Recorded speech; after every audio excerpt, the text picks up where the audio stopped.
We're beginning B'Shatei with the third Likut in the first volume of Likkutei Diburim.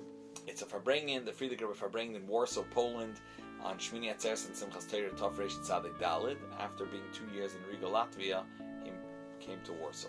So, the Friedrich Rebbe now describes in vivid colors a Chassidische Farbrengen of the past. And he says, Amal Chassidische Farbrengen, a Chassidische Farbrengen of the past was a foundation in life. It laid down the foundations of life itself. After the Farbrengen, one felt himself that he became cleaner.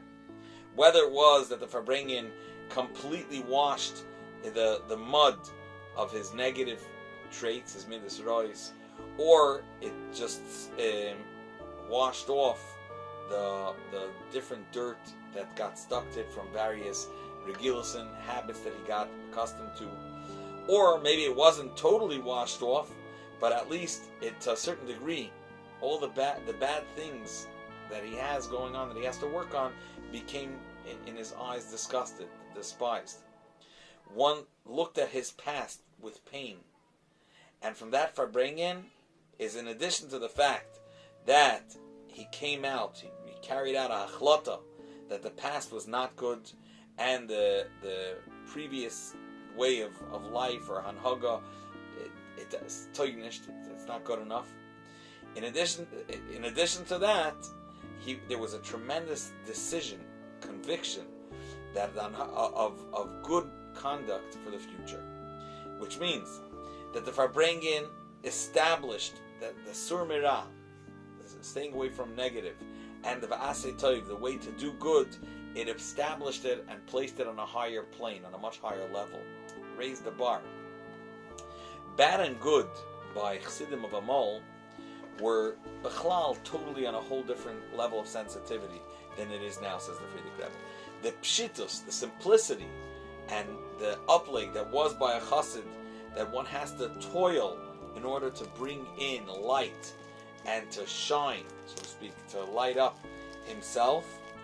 It says thoroughly washing and cleansing the ich, the sense of self, with a lichtigkeit of avodah b'poel mamish, that it should shine from the fact that he toils in his service and working on refining himself.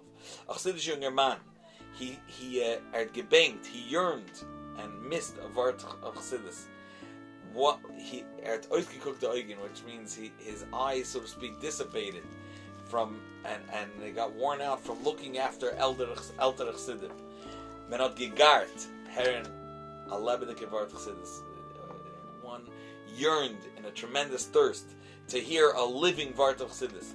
And if the Eibishter helped and Yitaka heard such a vart, so with this a person mamish their kvik. Their kvik is like he lived it up.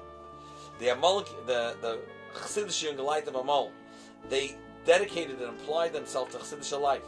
The Chassidish aver and the atmosphere and luft, the Chassidish life that surrounded them and also permeated them. Everything that they saw from an elder chassid by them was a statute, was a choik. They didn't ask why. It was taken with a simplicity that's how it has to be. And with such an hanhaga, dafka, one will be a chassid. That's how they took hanhaga of elder chassid. The pshitus hanhaga, which means the simple acceptance of the hanhaga that the first chassidim had, they possessed, that a vart that they heard, they placed themselves with all their might and all their capabilities to bring this and to draw it down into their heart. They went all out, and utilizing this vart, namely taking it together with them when they went to the marketplace or into the village, and with this vart they lived the entire 24 hours of the Me'ez Leis. With this vart that they now heard, they read Krishma before going to sleep. With this vart, they opened their eyes getting up in the morning. With this vart, they daven. With this vart, they lived. Each person, based on his malacha, his craft, and his sustenance, his parnasa, what he did for a living, they found ways to incorporate it and live with it, each in their circumstances. Friedrich Rebbe continues, by mir in the Kinderische Rishimis, Kinderjahrge Rishimis, in my memoirs or my diary from my younger writings from my younger years. So I have a note from the winter of Tafresh Nun Dalet, which was by things that he was hearing from his Malamed of then, which was Reb Shmuel Betzalel. Reb Shmuel Betzalel Sheptel, it was called Rishbatz. And he told me about the conduct and the lifestyle of Alta Chassidim, that they were, when they were young, they were by the Alter Rebbe. He actually knew Chassidim that they were young in the time of the Alter Rebbe. He saw them in his shtetl, Svenzian, in the year Tafresh Gimmel. It's already in the lifetime of the Tzaddik. And between the Chassidim, there was a Chassid, Rabbi Yitzchak the Schneider, Rabbi Yitzchak the tailor. B'shas dem arbet, while working, he would talk with his workers and those there in Chassidus. B'chlal, this is years after the Alter Rebbe passed away, and we know the Alter Rebbe yearned to see Chassidim that in the marketplace they meet each other, they talk in Chassidus, and he lived that. He lived by that. Not only by Chassidim Dafke, says the Friedrich Rebbe, nor by B'chlal Yidden Yirei Elokim, God-fearing Yidden. Then the Ruchnis was the main part of their life, and the Gashmis was secondary. Their bodily needs and their life necessities from their physical life were very, very limited, with specific limitations. It didn't cross the boundaries and take over their minds and their focus. Don't take it wrong. They definitely dealt with putting bread on the table with parnasa. They led houses. They educated and guided their children. They had their own houses and their own properties and possessions. They were dressed clean and good, and I'm saying even such, and they held their children, their avkest. Once they married them off, they took, whether it was daughters, they wanted to take son-in-laws that they could support them and they could sit and learn the son-in-laws. They lived a calm but erliche life. Each person in his, based on his capacity. However, the ich, what was the I? What was not only the ego, the sense of self of a yid? That was Torah, mitzvahs, and chassidus. That's what made him feel a man. There were loyaleno also, heaven forbid, there were also poor people that were pressed for parnasa, unlike the ones just mentioned. And those that were very torn and very occupied with sustaining their family. Tremendous dachkos and anios. They were oppressed and they were poor loyaleno. However, this didn't touch who they really were at essence, because the emes ich, the real sense of self, was their Torah and Yerushalayim. If that was intact, they felt proper. They felt good. Once there wasn't the whole mechitza, that whole separation of gaiva, of haughtiness that separates between people. There were definitely levels and classes and categories between Yidden, but it was all in a very serious way. And in the same way that there's no difference between there was no difference between a poor man and a balabas, a regular homeowner, or a gvir, a wealthy person. People didn't value themselves with the silver or the gold fedim or the strands of gold that they had. People then, they measured and valued themselves based on how much seichel, intellect, where they were holding, what they were invested in, their midas toivus, their edela midas, and the difference between, without noticing the difference in their physical state, their matzav agashmi. This is pshat. There was no mechitzas between the simple person, or the pashta person, and the ben Torah yid. Both of them, they led an erlicha, sincere Yiddish life. They were doing the best that they could. Even between them, there wasn't this separation. Other the chassid or a yid that was a chassid. The Prastam Oretz, simple, common folk, had a neshama gefil. He had a sense of his neshama, and it was apparent in his life. In the Groiskeit, he had a neshama gefil, and he had appreciation for the tremendous quality of a ben Torah and a chassid.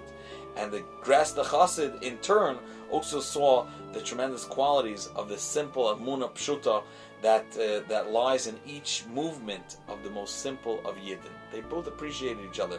So Rabbi was pointing out there were differences between them, but that wasn't a barrier. More than the simple Yid was jealous of the maskil and the oivid, the person that knew tremendous amounts about the Eibishter and worked on himself. More than that, the oivid, the person that davened to the Eibishter with dedication, a chassid, he was jealous of the simple Yid. He saw in the simple Yid the emes, the truth that shines, the frumkeit, the natural frumkeit, and the geschmack the savior he had in a mitzvah, the geschmack that he had. He says the fargenigin, the delight he took in a midah tova, or the ziskeit, the sweetness of avas reim, how they spoke to each other and strengthened each other. The pashta Yid, says the Previous Lubavitcher Rebbe, he was a healthy tree, which was an outcome of good chinuch, education, a chinuch of Yir Shamayim and a chinuch of Kabbalah Soil, of accepting the yoke of Torah mitzvahs, a chinuch which engraved and marked in each Yiddish child that the first step he takes in his day has to right when he gets up in the morning is in the direction of the Beis Medrash to say a kapitel Tilim, to daven betzibur, and the Beis Medrash diker bein mincha l'mayriv, what took place between mincha and mayriv, waiting around with the learning of Haggadah, that, says the Previous Lubavitcher Rebbe, gave us or produced for us reine feine Yidden, clean and fine Yidden, Yidden with clear and refined hearts, with clean and clear rayonis, ideologies, and balit tzedakah, Yidden with emotion and emotions of Avos HaTorah and Avos Yisrael. From the greatest to the smallest, by all of them, the the sense of self of a Yid was his Torah and his Yir Shamayim and his Midas Tovas. And B'meila, the Aver, the atmosphere, was a different one. It was a cleaner atmosphere. And you would go on the street, you felt it was pure.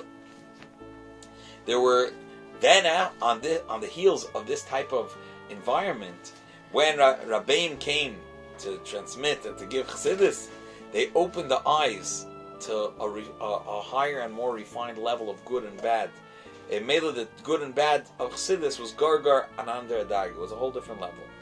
By each Farbrengen, so the intention and the going understanding of what is good that grew, to the extent that they reached such levels that the previous understanding and assumption of what good is became despised. It was perceived as bad. That's how the such refined levels they came.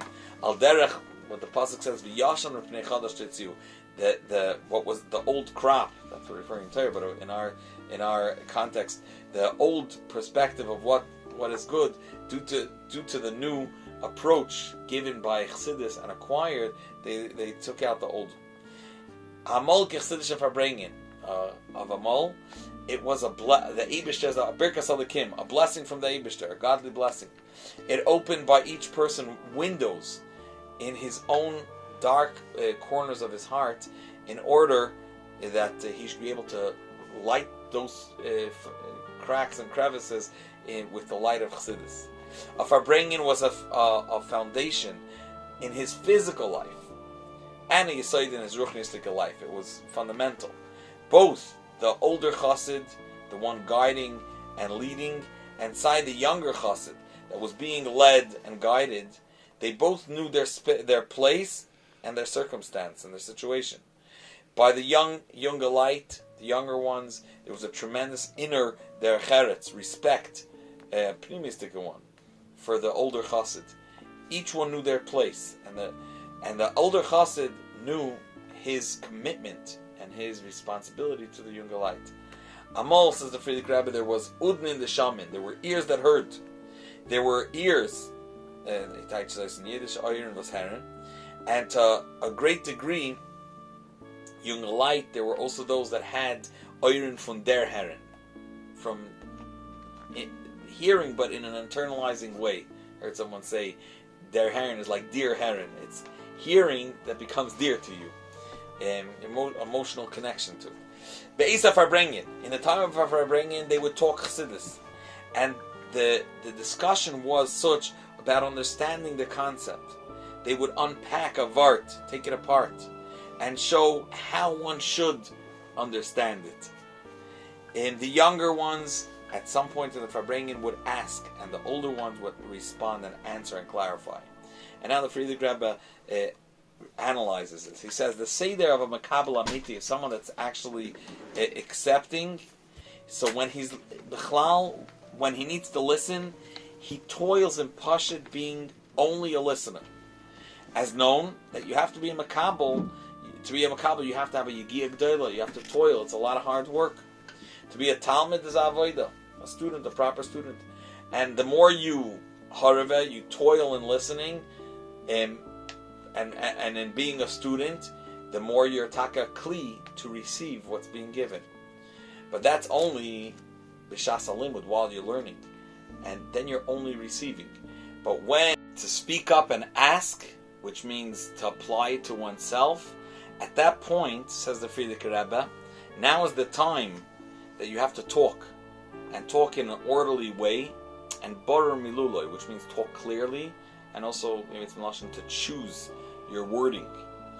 And the Friedrich Rebbe says parenthetically, a person that doesn't have that stage where he stops and wants to know how to apply it to himself and to see how this fits into his life, rather he's always in the state of, like we said earlier, a haravet, he's toiling to be only a listener and only a makabel and just take it in.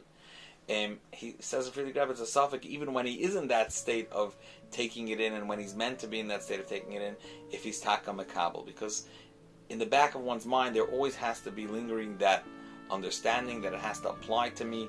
I have to incorporate it within myself, my life. Ois Beis, the Friedrich Rebbe is going to define 4 styles in the relationship of a Rebbe and a Chassid. It says the Friedrich Rebbe, in Rebbe v'Chassid, which means in their connection of a Rebbe and a Chassid, there are 4 ways. Aleph, the first one, Rav and Talmid, like a teacher and student, which in general, that's the mashpia and makabel. There's one on the giving end and on the receiving end. This seems to be more intellectual. Then there's Beis, the second way of iskashros, is iskashros and dveikus. It's an emotional bond and connection where they're bound to each other. This means, says the Friedrich Rebbe, the oneness, the unifying of Rebbe and a Chassid. Both are connected through their Torah and Avodah. They work, serve the Eibishter together, and they learn from the Chassid Rebbe how to serve. He says the Friedrich Rebbe, this is similar to what my father, the Rebbe Rashab, said to someone that asked him in Yechidus. He wants to be Mekusha, he wants to cleave to the Rebbe. So the Rebbe said that all his kashrus is through Torah, and therefore learn the chassidus that I say, and you'll be Mekusha. So that's a deeper bond. Higher than that is a real connection on a level of Av Uben. That's the third, a father and a son, that level of care and responsibility. And the fourth is a natural oneness, which the Friedrich Rebbe says it's like the luminary and the light that emanates from it. And the Friedrich Rebbe is going to unpack the fourth one. He says that even in the fourth level of Mar and Oir, the luminary and the light that comes out, that emanates from it, which is the highest of levels, even there, the Iker is a internal connection, and a primistic and atzmistic connection, which means one has to apply himself and feel that connection. It shouldn't just be a fact. And this deep connection, it's not just that they think about each other continuously, which is the case. The Chassid thinks about the Rebbe, and the Rebbe thinks of the Chassid. No, it's a bond, a much deeper knot, that each one of them completes the other's existence. The amitis hamachus of the other one.